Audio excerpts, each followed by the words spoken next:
Stand up comedy అని చెప్పేసి వీడు పవన్ కళ్యాణ్ గారి మీద వ్యక్తిగత విమర్శలు చేసాడు. పెళ్లిల గురించి, అదేవిధంగా మెగా కుటుంబంలోని నిహారిక అని ఒక ఆడబిడ్డ గురించి వ్యక్తిగత విమర్శలు అతను జిగుత్సాకరంగా చేసిండు.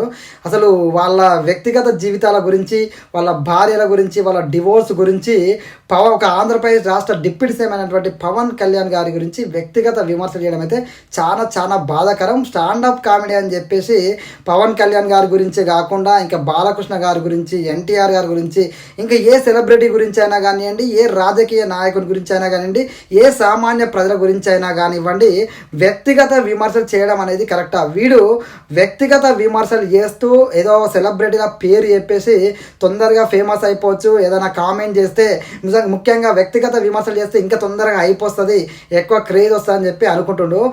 ఎవడైతే వ్యక్తిగత విమర్శలు చేస్తుండో వాళ్ళ జీవితాలు కూడా ఆ విధంగానే ఎంత తొందరగా ఎదగాలనుకుంటూ అంత తొందరగానే భవిష్యత్తు అనేది లేకుండా పోతుంది, అంధకారంలోకి పోతారు, ఆగమైపోతారు. ఇది గుర్తుపెట్టుకోవాలి. స్టాండప్ కామెడీ కావచ్చు, ఇంకొక కామెడీ కావచ్చు, ఒక్కసారి ఆలోచించేది.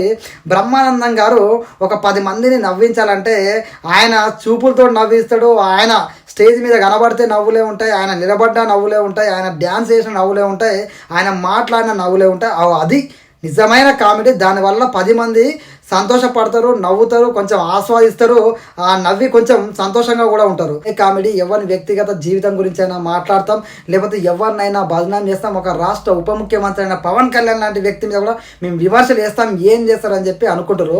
గుర్తుపెట్టుకోండి, పవన్ కళ్యాణ్ గారు అయినా, మెగా ఫ్యామిలీ అయినా, ఇంకో సెలబ్రిటీ అయినా, ఇంకో రాజకీయ నాయకులైనా, జూనియర్ ఎన్టీఆర్ గారు అయినా, బాలకృష్ణ గారైనా, ఇంకా ఎవరైనా సెలబ్రిటీ అయినా, సామాన్యులైనా సరే వాళ్ళు సహనంగా ఉంటారు.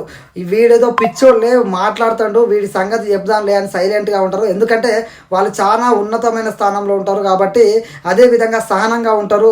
అనవసరంగా వీడిని జీవితాన్ని ఎందుకు ఖరాబ్ చేయాలని చెప్పి ఎవరైతే వాళ్ళని కామెడీ చేస్తాడో, ఎవరైతే వాళ్ళని విమర్శ చేస్తాడో వాళ్ళ గురించి ఆలోచించి వాడు ఏదో ఆవేశంగా మాట్లాడాడు, లేదంటే ఏదో ఫేమస్ అయిపోదాం మా పేరు చెప్పుకొని అని చెప్పేసి వాళ్ళు నీ జీవితాన్ని ఆలోచించి సైలెంట్గా ఉంటారు, మౌనంగా ఉంటారు.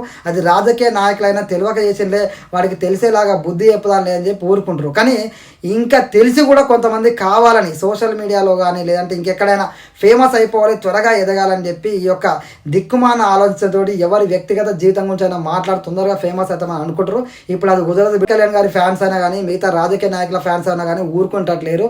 వాళ్ళందరూ సహనాన్ని పక్కన పెడితే నీ ఈపు చింతపండు అయితే నివ్వని కాదు, ఇట్లా మాట్లాడే ప్రతి ఒక్కరిని ఈపును చింతపండు చేస్తారు. ఇప్పుడు నీ మీద కేసు అయింది, నీ గురించే వెతుకుతుర్రు. నువ్వు స్టాండప్ కామెడీ అని చెప్పి వాళ్ళ వ్యక్తిగత జీవితాల గురించి మాట్లాడినప్పుడు పారిపోవడం ఎందుకు? పొద్దున్న నుంచి నీ గురించి సెర్చ్ చేస్తారు, ఎక్కడ దొరుకుతావా అని చెప్పేసి. నువ్వు ఎక్కడైతే స్టాండప్ కామెడీ చేసినావు ఆ ప్లేస్కి పోయి మరి నేను సెర్చ్ చేస్తారు. నువ్వు ఎక్కడ దొరికితే అక్కడ నీ ఈపు చింతపండు చేసే విధంగా ప్రయత్నం చేస్తారు. నువ్వు ఎన్ని రోజులు దాక్కుంటావు? ఎవరు నిన్ను కాపాడతారు? నువ్వు కామెడీ చేసినావు, అయిపోయింది.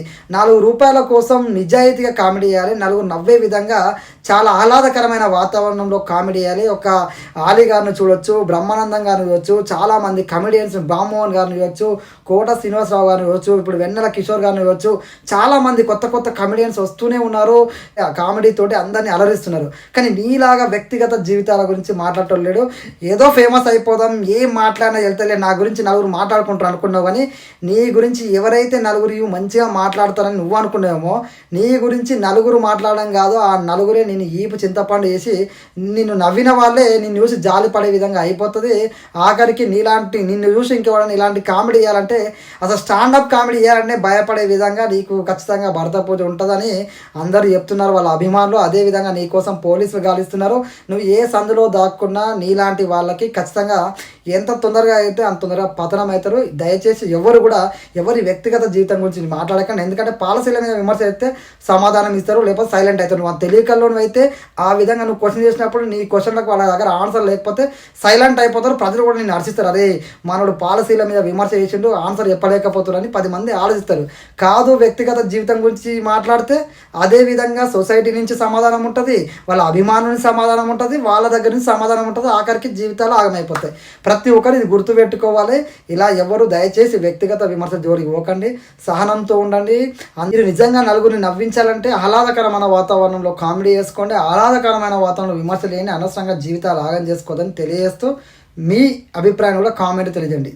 జై హింద్.